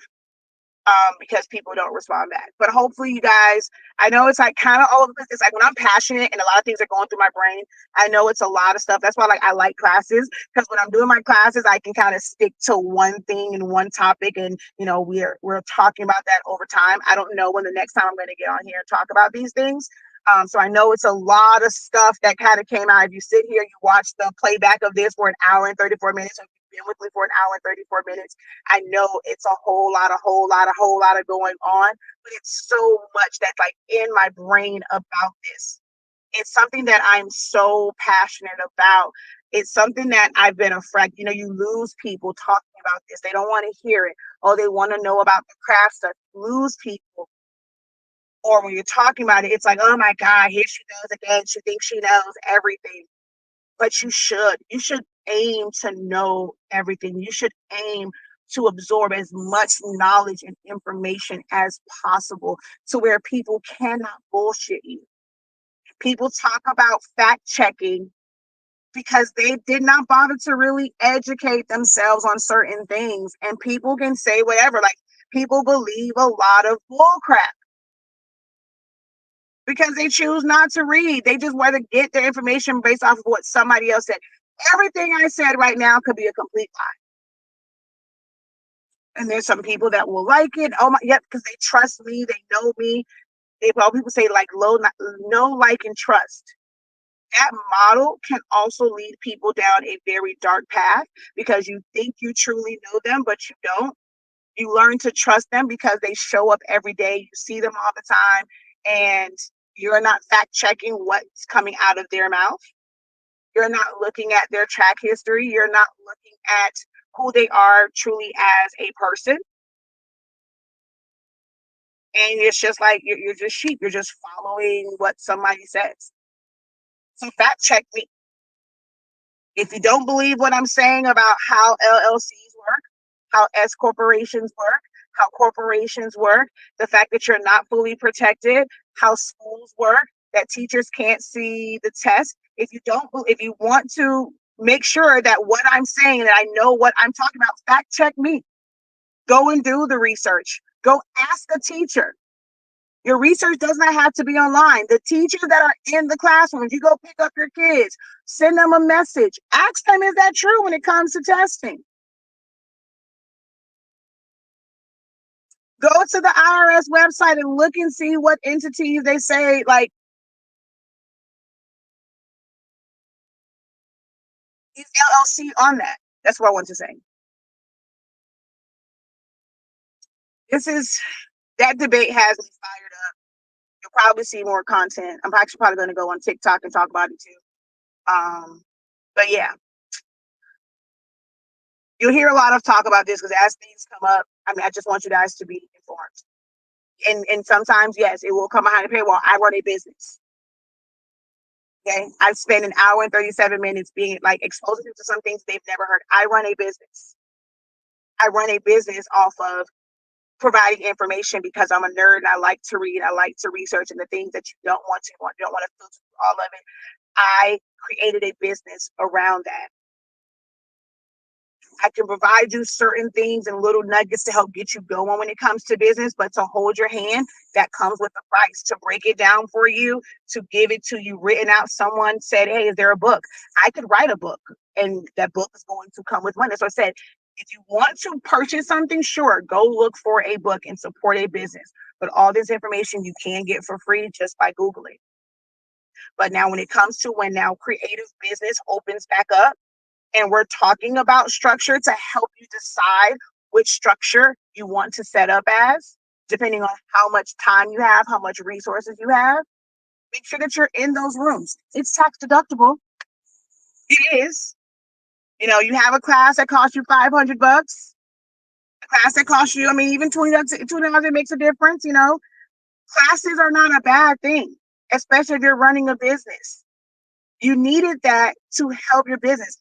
Traditional education, going to a college, guess what?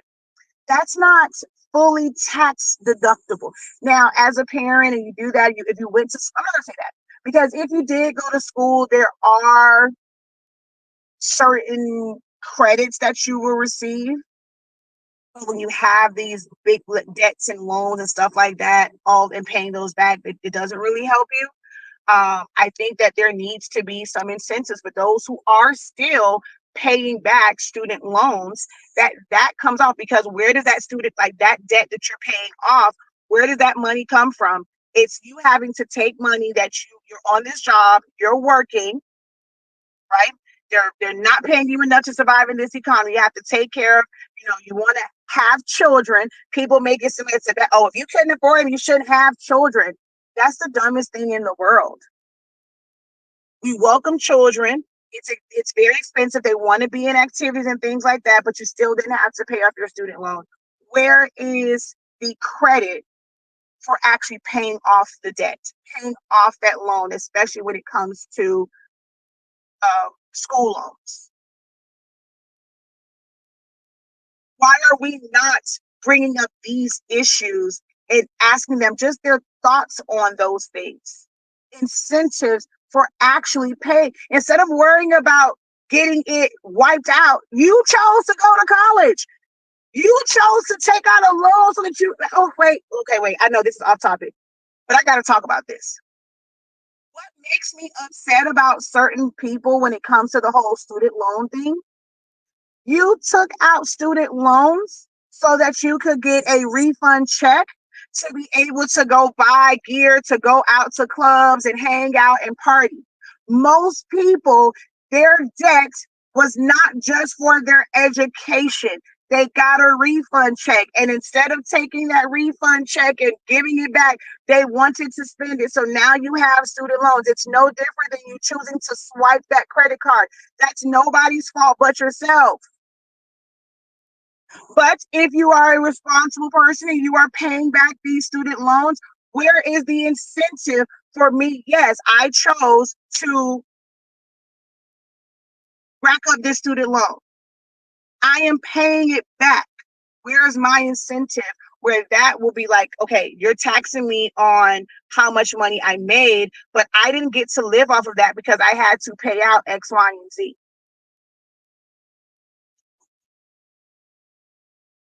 I don't have this money just sitting in savings. I had to take this money and I had to pay for expensive groceries. They give you a standard deduction, which to me, when you really calculate it, for lower class, that standard deduction is great. They get back so much money. But when you're in the middle class, that standard deduction means nothing. It means nothing. You get back less as a middle class citizen than people who make significantly less. That's crazy. That's absolutely crazy.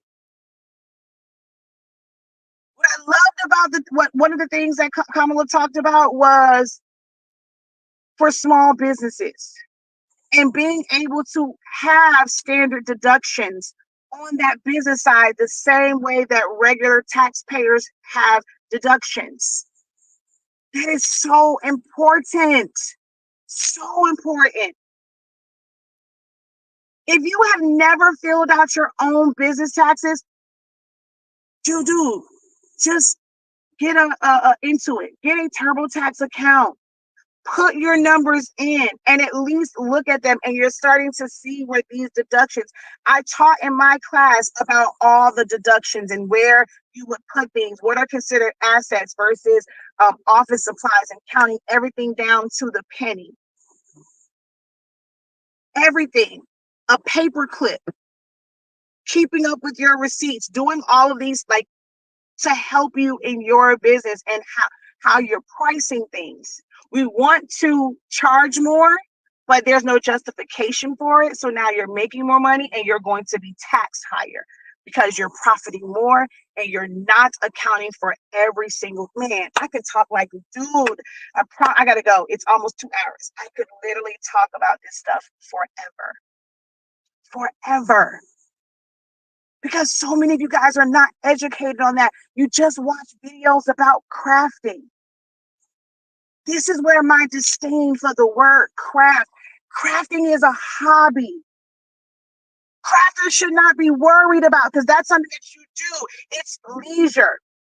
You're supposed to lose money on a craft because that's a hobby. That's not something that's going to benefit you. There's no tax benefits in you taking up a hobby. But in business, it's a different ball game. And I understand some people were offended where I'm like, it's not crafting, it's not crafting. Stop calling it crafting. Stop jumping to the people who are you're gravitating to them. Oh, that's the only person I saw talking about crafting. Oh, well, I didn't know you taught this because you don't talk about crafting, because it's not crafting, it's business. I'm not teaching to people who just want to do this on the side as a hobby. You can benefit from it to not have to waste so much money in your hobby. But I do these things as a business. I create shirts as a business. I create cutouts as a business. So I talk to people who want to learn this as a business. It is not crafting. I put the word craft here to get y'all attention, but it's not crafting. There's so much more to this. And if all you're going to do is consume information about crafting, don't complain about how much money you make. Don't complain about the fact that you can't afford certain things because you don't want to listen about how to properly price, how to properly run your business. Don't complain about those things. If you want to be a crafter, crafters are not in this to make money. That's not what crafting is. A hobby. Running a business is a business. The same methods that you use to make shirts is the same methods that major corporations use to make shirts. A printer is a printer, whether it's small format or it's a large format. It does the same thing. They're not calling it a craft business just because they have a bigger printer. Change your mindset and your business can thrive. It definitely helped me. I don't understand how to run a business, and that's why I let my license go. I regret getting them because I didn't understand the business side. I just wanted to do shirts and get paid. I realized quickly that there's more to it than just making a shirt. Dang it, I wish I'd have read that beforehand. Now,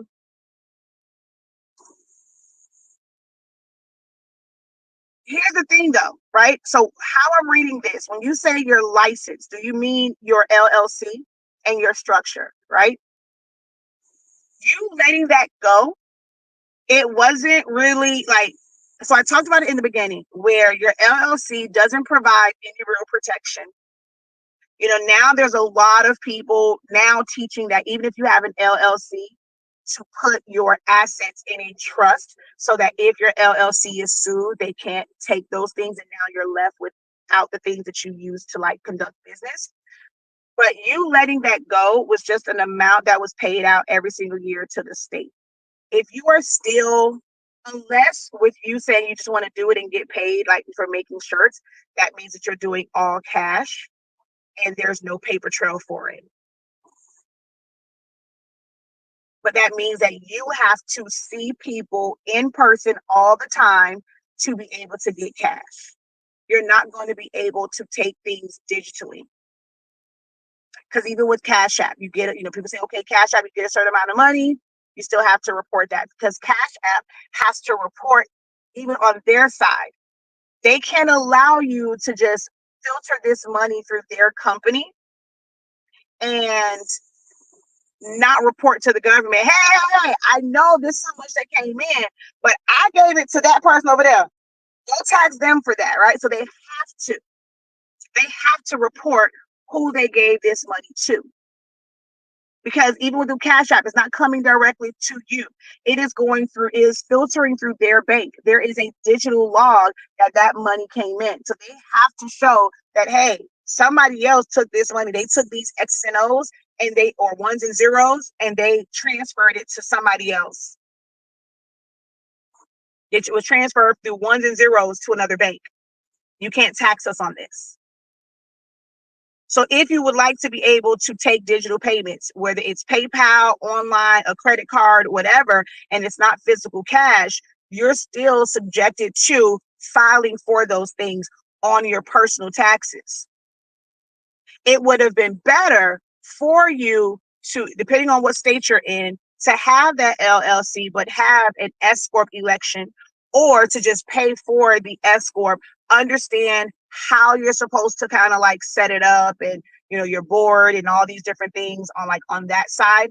Living in a state like Florida, I'm able to have a business structure where I don't have to have all those things in place, but we still have an operating agreement between HS Inc. and then us, and how much we're supposed to get paid every single month based off of the work that we do. So we have an operators agreement between us and the business. But we don't have to kind of set up the, oh, I just realized I'm going to actually go, because that means I can go get something to eat too. I didn't realize I have no gas in my car. I happen to look. Oh, your occupational life. Occupate for what though? For doing what? Do you mean like within your, so you still have your business structure? Are you saying in your municipality, in your city, your county, you got you got a business license to conduct business in those areas, and you just let it go? Is that what you're referring to? It's going to go black because I'm about to pull away from Wi-Fi.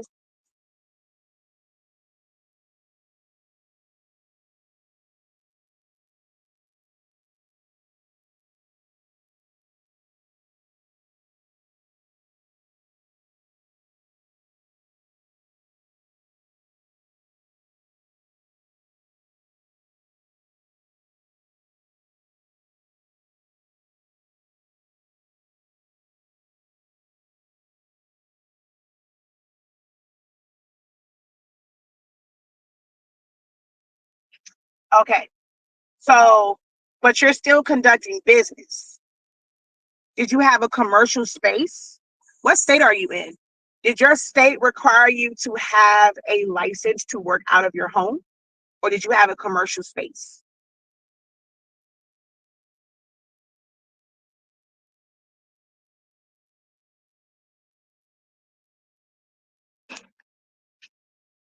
See, I can't really speak for every single state, but like I know, like for Florida, most times you need, licenses depending on what you do, right? Because of the services that you're going to provide, they want to make sure that you are licensed and you are certified to conduct these services, whether it is cosmetology or if you are a contractor, because now you're messing with things in people's homes and it can really like, so you have to have certain occupational licenses and certifications for things like that. But to run a business outside of your home, it's not this major requirement to where you have to have that like up, unless you're running a business that requires licensing like cosmetology and things of that nature. But like just to make shirts, it's not like this requirement. If you are someone that is in food, there are certain licenses and things that you have to have, and your kitchen has to be set up a certain way. So there are certain industries where yes, there are licenses to protect people because of the service that you're providing, because it can, you know, anything that you really can be sued on. Not very much that you can be sued on as far as it affecting someone when it comes to a shirt, other than those who are doing hacks. And when you're spraying all of these things on shirts to convert a cotton shirt to a sublimatable, like, where it can take sublimation ink. Now, if that irritant caused, like that spray causes someone's skin to break out, you can be sued. There's not really a high level of liability for creating a chip bag. Um, because you are taking a product that was made by someone else, you're not opening it. So I've seen some people say they like to do the ones where it's like a resealable bag. That's the worst thing that you can do, unless you are putting filled candy in that as a business. Now, as a parent, if you want to save money and you want to take a pre-made bag and take a big bag and you want to open it up and you want to put like a little bit of chips in each one to save money, you can do that. But you then open up yourself at a higher risk of being sued because you took it out of its original packaging. They can say that, hey, well, you took it out of its original packaging. You can't blame the chip company because what if you had something on your hand? What if you put something else in there? What if when you were putting in it, a pen got in it, my child swallowed a pen? Oh, the last thing that they ate was the chips. No, they could have swallowed that pen from anywhere, but oh, the last thing that my child ate was the chips that they got from your kid's birthday party. So you must have put a pen or something inside the chips or whatever. It wasn't a closed bag, it was open. So now you're opening yourself up to liability. As a business that's doing party favors, you should always use things that are sealed, that are closed, not altering them in any way, shape, or form. I saw someone go and say, okay, well, I don't want to waste a full sheet of paper. I want to be able to fit I want to be able to fit two prints on this paper to cover this candy. So I'm going to poke a hole to squeeze all of the air out. They could have said that you poked a hole in it and you injected something in it. Like I see so many people and they're teaching and people like I see all of the likes on these videos and they're just eating this up. And I'm like, they are teaching you how to be sued. Why are we on a video saying that we're poking a hole to let the air out because I wanted to save on all these darn what's names of these caution tapes. Didn't know if this one was open or not. But they're trying to save on prints and they're poking a hole because a video by a mom who did it in a way where, oh my God, I'm not about to pay these people for this. It costs too much. Y'all, this is what I did. And I did this and I was able to put two of them on a sheet and then I just poked the hole and I squeezed all the air out. This video has all these views, all these likes, and then somebody that wants to get into it for business thinks that that's the proper way to do it, and you do that and you open yourself up to be sued. Here is where your LLC will come in and they won't take your house as long as you have not pierced that corporate veil, where if you are sued, they're suing the business. Any assets that you have in this business, people tell you, oh, get a car, get an LLC, you have your EIN, you do this, whatever, you get a car in your business name. Well, if you are sued, then guess what? That asset can now be used to pay for that lawsuit, and now you lose that car anyway. You didn't take the time to build up your personal credit. You were so focused on your business credit. So when you lose that car that was under your business, you lose that property, use this asset that's under your business. Now you don't have any personal credit. You can't even go out and get a regular car. You can't go and get another car under your business. Okay, guess what? I'm just going to start a new business, start all over and get a new car under that business. You see how that works? But this is the stuff that y'all don't want to know about. You don't want to know about it. Okay, so Louisiana and home. So Louisiana requires you to get an occupational license to do printing. And were people coming to your home to pick up orders? So this is a thing, like I would love to have conversations with people in different states about, because I mean, I'm running my own business and I'm like, I could take the time to literally look up laws and statutes in every single state to be able to provide that information. But guess what? Y'all gonna pay me for doing that research. Like, but I would like to really understand, because I've only conducted business in the state of Florida, which is a luxury state. So if that's the case, where in Louisiana, just to even sell shirts, you have to have an occupational license.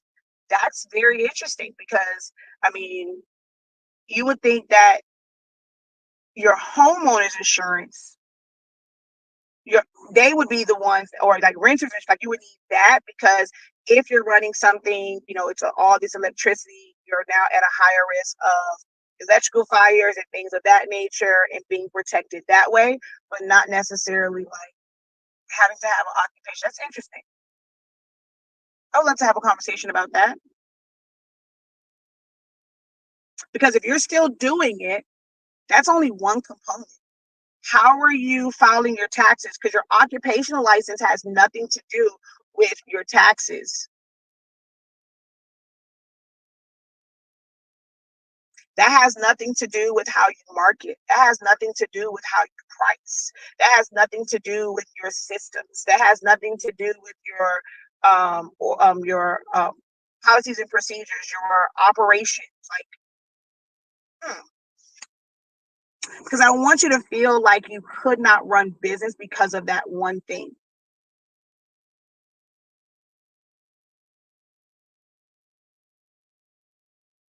Because you can make sure to get like it's a side hustle, right? It's okay to have a side hustle. It's okay to take skills that you have and make ends meet. But it doesn't have to necessarily be a business. When you want a business, that means that you want to do business at a larger scale and you want the benefits of it on the tax side. That's really the only, thing like with setting up a business is getting, if you're going to bring in all this money, you now get the, not say protection, well, you get protection, right? But you also get benefits on the tax side. That's why we really set up like, business and being able to have access to certain things. But you can definitely, make money on the side. It's okay to have a side hustle. And if you want to have a name to your side hustle, that is fine. Having a name to something doesn't make it a business.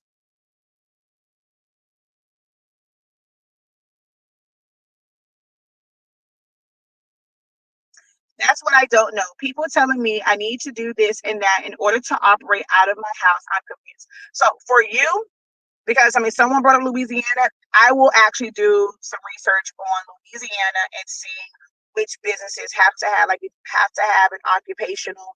Um, Now, I know you guys have state taxes in Louisiana, right? Like, so when you're doing your taxes, you file your federal tax and you file your state taxes, correct?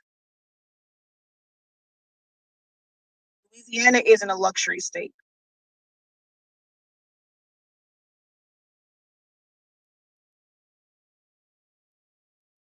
Okay, so in that case, technically, an LLC wouldn't be your best bet, right? Because you would file, like, when it comes to like you filing your state taxes, you're filing like for it's still your personal and you're filing it under um your federal and state, and it's still under like your kind of like personal taxes, and you just put on there, hey, I had a business, but there are no real tax benefits on the state level. They're going to still tax you higher. But if you were to, this is outside, this is nothing to do with an occupational license. This is how you structure your business. If you end up doing it as an S Corp, they're going to match when you file federal and, but it's like you kind of have to now file three taxes, right?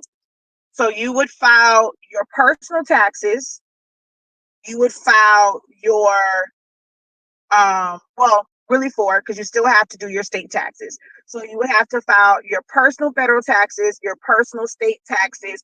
You would have to file your state taxes for your business and the federal taxes. So that's the part that some people deem to be kind of scary, but it's literally the same information for both. And having an S corp or having a business set up, even though it's four different taxes that you are filing, under two, you're being taxed higher. So combining your personal, like from your regular 9 to 5 job with your business, right? Because you file that just under your Schedule C, under your personal taxes, and you're putting in all of your deductions, it's still now going to be taxed higher. it's less likely that you're going to get a refund from your job that you go in every single day, because now you're combining the income of your business. But when you file off, like you basically file for, you can get a refund for your personal federal taxes. You can even get a refund for your state taxes. You may end up having to pay for your business federal taxes and your business state taxes, but because you're accounting for everything, you have this, you're not taxed at the same rate that you were here. So you end up losing more money here than you do doing them separately. And if you do owe, you can always set up a payment plan for this one, but still keep your full refund over here, but set up a payment plan for the ones over here. So therefore, like knowing that people have to file 4 taxes in states like that, that scares them. But it's not as bad as you think it is. You just have to really talk to a good tax professional and understand the differences, and like how truly separating them can benefit you, especially if you still have a 9 to 5. Now, if your business is your only source of like income, well, you still really end up doing 4, because if you have an S corp and you want to see those, especially if you have kids. If you have kids, I don't care if it's your own business or if you're working for somebody else, you want to have Uncle Sam taking out some taxes, because then you get child tax credits, especially, they're young. Because I'm kind of glad I waited until later in life, because I'm still reaping the benefits of having a younger child and getting the full credits for child tax credits. I'm so grateful for that. But there are, so even though you run your business complete, like, fully, like that's your full-time income, you're going to be issuing yourself a W-2, because as an LLC, you cannot do that. You have to do what's called an owner's draw. But as the S corp, you can go and set up with Paychex or other entities, and you can actually put in your pay, have that taxes, and it's split between what is shown on your pay stub, and then your business pays the other kind of half of those what the taxes that come out of your check.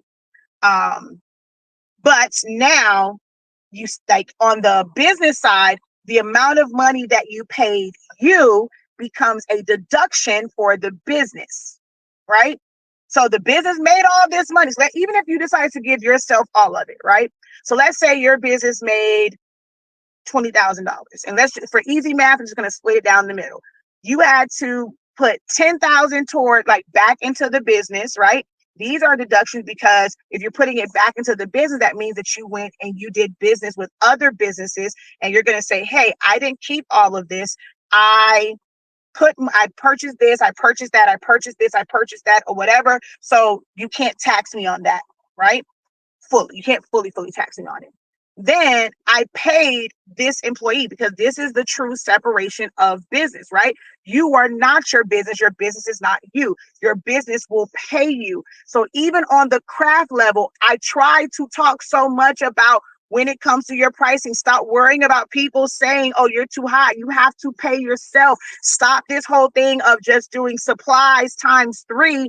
You're not accounting for paying yourself. So once that business is paying you, because you are now an employee of that business, because that business is a separate entity, that business now says, hey, I didn't even keep the other 10,000. I paid that out to Deandra. Now you, as Deandra, okay, yes, I got paid from this business.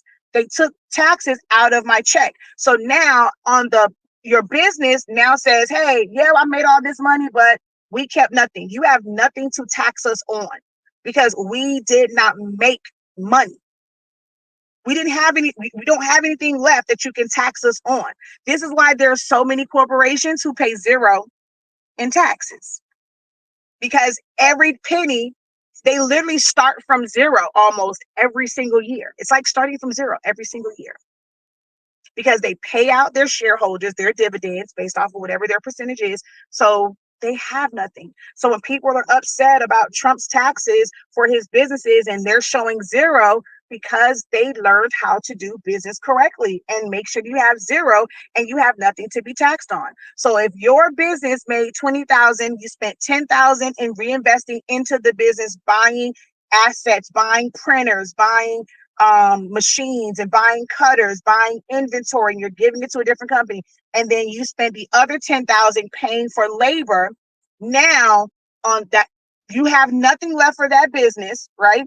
And then on the labor side, because you paid that out, they now deal with that on their taxes, i.e., you. So you have children, you're going to file your taxes. Now it's no different than the same way that you filed your taxes on your regular 9 to 5, because your business is that company that supplies your 9 to 5. So when people are always saying this whole thing of, oh, you work a 9 to 5, you work a W-2 job, well, that's what you really want. You want to have your business. And if you're a shareholder, you can go and pay out, but if you still have to pay on those dividends up to a certain amount, and it's just a lot for it. But it's not a bad thing. It really isn't. To have your business truly be a separate entity, because your business could still end up owing nothing because it's paying out, and then you reap the benefits on your personal side when you file your regular taxes. Now, this is information that doesn't, when it comes to getting it in its totality, does not come free to get this information, because it's not the free place for us to get this information is in schools. They don't teach these things in school. MJ didn't want certain electives, and I would not let him change it, because they're saying that they're going to introduce this to them where the education is free. Unfortunately for us at our big grown ages, because we did not get this education when it was free in school, because they're so focused on testing, you now have to pay for this education for it to really be broken down where you're going to be able to understand. Because there's going to be a lot of publications, and it's a lot of mumbo jumbo, and the average person does not understand the text and the contents that it is written in. And it takes for someone to break it down for them in a way that they're going to understand. But to get that understanding, it comes with a cost. Like when we had our creative business, I mean, I didn't go crazy. Like there are some people that have masterminds and programs and stuff, and they charge tens of thousands of dollars. I mean, for you just to get that entry level information, my business class was only $500. It becomes a tax write-off. We had it available for you to pay for it in payments, but still get access to that information. But all people saw was, oh my God, $500. But that now $500 is causing you to lose even more money because you're afraid to really do business. But I will look up Louisiana for you because you engage with me. I will actually make it my business to really look up Louisiana and see what businesses, and if you have an in-home business, does it require an occupational license to conduct, like just to run a printer and a heat press inside of your home,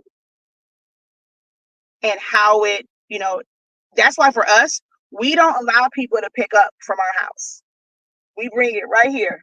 Even from local pickups, they come right here to UPS because they are a commercial entity. They have insurance. Well, we have insurance too. We do keep insurance. Like we have $1 million. Actually, our policy is $2 million. So we do have a $2 million policy, but to ensure, that still will be a lot for us. They come here. They come to the UPS store for local pickup. And everything else, of course, is shipped off. So, but yeah, I will look into Louisiana for you and report back. But I got to put gas in my car. I got to go eat something. It's been real, guys. And I have to go home, and because I believe this week is review week and just kind of study hall. And I think we have 2. All right. So,